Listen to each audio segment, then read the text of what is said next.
Good morning, ladies and gentlemen. Thank you all so much for being here, and welcome to Europe for Festivals, Festivals for Europe. It's an initiative of the European Festivals Association, and it's the very first time that the whole community has been gathered together. So we've got a little historic moment going on here. 250 of you, representing 750 festivals from across the continent. First of all, I want to start by thanking Google for hosting us here in the Cultural Institute, and to the Festival d'Automne à Paris and the Théâtre de la Ville, who are going to host us for the awards ceremony this evening. Very much looking forward to that. We knew what we wanted when we launched EFFE: to give a voice to festivals and the festival community in the exceptional work they do every day somewhere in Europe. We wanted to invite and involve as many festivals as possible and to acknowledge their quality. And we wanted a program that is beneficial to all those involved with festivals, artists, directors, visitors, citizens, the media, politicians, as well as a program to strengthen the culture project of Europe. Great. So next, let's hear from Karel Bartek. He's head of unit for Creative Europe at the European Commission in Brussels. So what they did was they launched a pilot project to create a platform for festivals. So, you know, we can all have a sneak peek at the platform later. You might have already seen it online. It's incredible. You can kind of find out everything that's going on. So there was this whole process to select who was going to do it. The EFFE got picked, and Karel can come and tell us some more about EFFE and about how it was created and set up. Karel.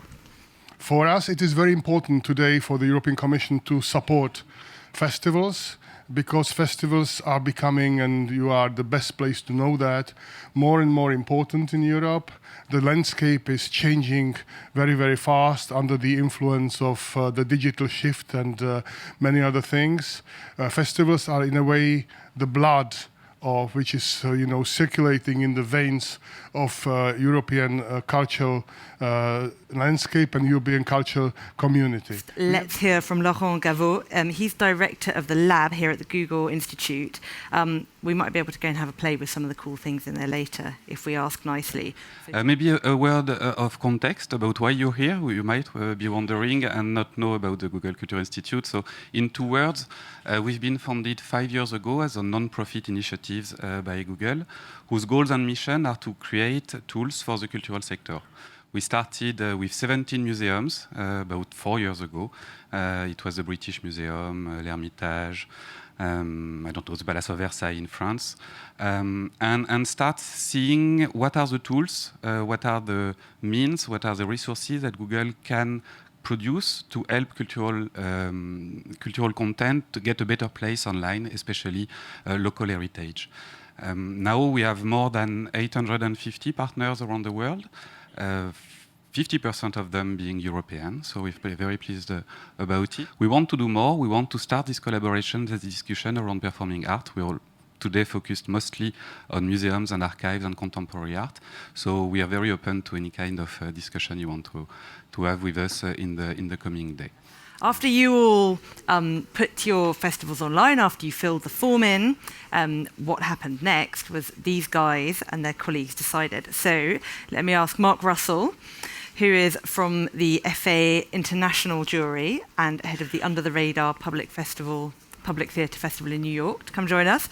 I've got Cristina Farinha, who's from the Portuguese Festival Hub, and Birgit Ellinghaus, who's a hub expert from Germany. It was about creating a community, and I think this is the main aspect of the platform. And in Portugal, especially due to the, let's say, unclear grey situation in what comes to the culture sector, festivals were very eager to connect, very eager to open up doors and be able to connect to peers, start sharing resources, look out for co-productions, joint projects, and so on. Also, they were looking for recognition. And I think it's important. I think artists are the original immigrants in a sense. They're the carrier pigeons of culture, and they seed it all around. And festivals are very important and very special events where we can come together, and there's sort of a special time where those ideas and cultures can meet, and true exchange can happen. and if I look across Europe, there is still tremendous groundwork to do, because Europe is so huge, and we have not gone really deep into each country. There are still the jewelries to discover. I think so. And then when you go out in a moment to have coffee, you will see a very cool exhibition, which is both ephemeral and eternal, like festivals and the internet. So Tom is going to come and tell us how he put that together. Tom Creed.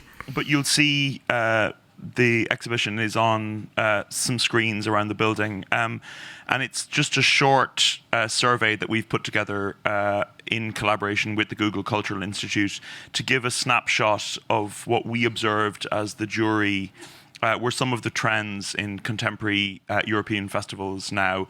And it's drawn from the jury report, which you can read in the book as well, which goes into some of the things in more detail. The exhibition, we've built it using the Google Cultural Institute platform, which is something that is accessible to anyone who wants to put together an exhibition. And this is something that EFFE is going to be working continue to work with Google on to create a new kind of platform for festivals to present themselves online. We had an idea, and we are in the process of making this idea a reality. We hope that everyone will follow EFFE's mission and get the best out of it, for arts, for festivals, for Europe. And it will probably have struck you, as you have been reading this, listening to this, that the artists continue to go ahead of us, and it is them above all that we are truly thankful.